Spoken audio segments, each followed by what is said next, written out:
I've been married to my husband for 10 years, and only now do I realize I never really understood what he wanted. I feel like such a terrible wife. I thought female had been married to my husband, 38 male, for 10 years. We dated for 2 years before marriage, but also dated for a year and a half during the end of our college years. My husband is a good man. He works from home, is a tech executive. He goes into his office around 7:30 a.m. and works until 6 p.m. every day. In addition to this, he'll do the laundry every week while I'm at work, does most of the cooking, almost all of the meal planning, and spends all of his time with me and his extended family. When he's not working, he spends most of his free time working on projects around our property. Small renovation projects. He renovated our entire home himself when we bought it. Improvements to our yard, such as a huge deck, a fancy patio, pergolas, custom wood furniture. He is completely supportive of me, encourages me in positive ways, and pushes me to pursue my interests. I couldn't ask for a better partner. He is a dream come true. My husband does well professionally. He doesn't spend money on much beyond tools to aid in our ever-ongoing renovation projects. He's always been difficult to give meaningful gifts to. For Christmas this year, he didn't ask for anything.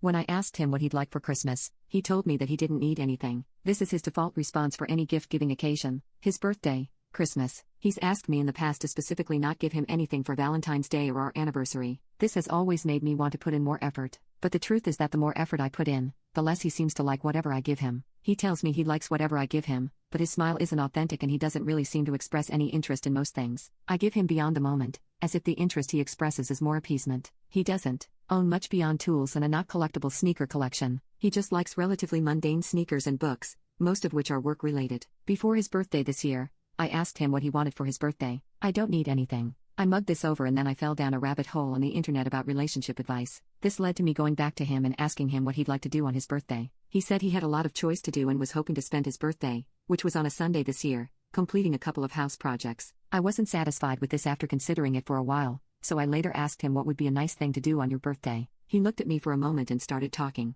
We live on Long Island, New York. On the South Shore is a series of bays and barrier islands that are set up as beaches. There's a causeway that connects the main island to the beaches on the barrier islands. We visit the beach several times a week in the summer, driving over that causeway. He said that he thinks it would be nice to drive across the causeway early in the morning before the road got busy to drive slow to enjoy the view. He's always the driver and it's difficult to appreciate the view when trying to keep an eye on the road, and that he always wanted to be the passenger so that he could focus entirely on the view of the sun coming up over the bay and the Atlantic.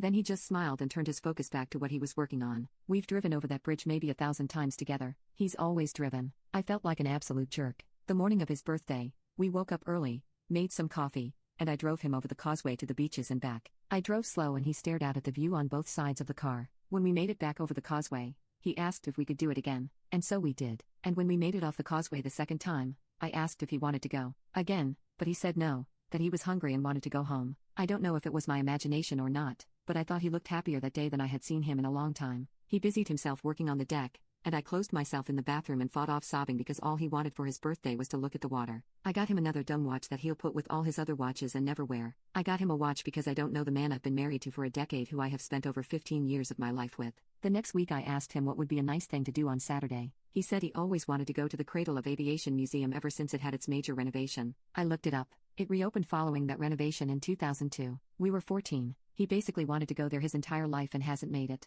It's 20 minutes away from where we live. When I asked him why he never went, he said he'd been busy with work, so I took him to the museum. I knew he always was interested in aerospace. His father and grandparents were all involved in that industry. When we got home from it, he went to work on our new planters out back, and I couldn't stop myself from sobbing in the bathroom. With Father's Day coming up, I asked him what would be a nice thing to do on Father's Day. I always gave him a Father's Day gift from our dog, and we have people over. I asked him what would be a nice gift from our dog this year. He said that he thinks it would be nice if we drove out to the National Cemetery of Calverton to visit his father's grave, and he then said he didn't need anything for a gift. When I pressed him on it, he said he's not a father. We don't have kids. My father's dead. I don't have anything to celebrate. And I just broke down sobbing there in front of him. He thought I was upset about not having had kids, but truth is that we never prioritized it, and it was too late medically for me when we tried. He had always taken a whatever happens approach to the topic of parenthood, neither wanting nor not wanting children. But I was upset because in that moment I realized that he didn't want anything I had pushed on him on Father's Day and had made the mistake of prioritizing him over his feelings. His father passed weeks before our wedding.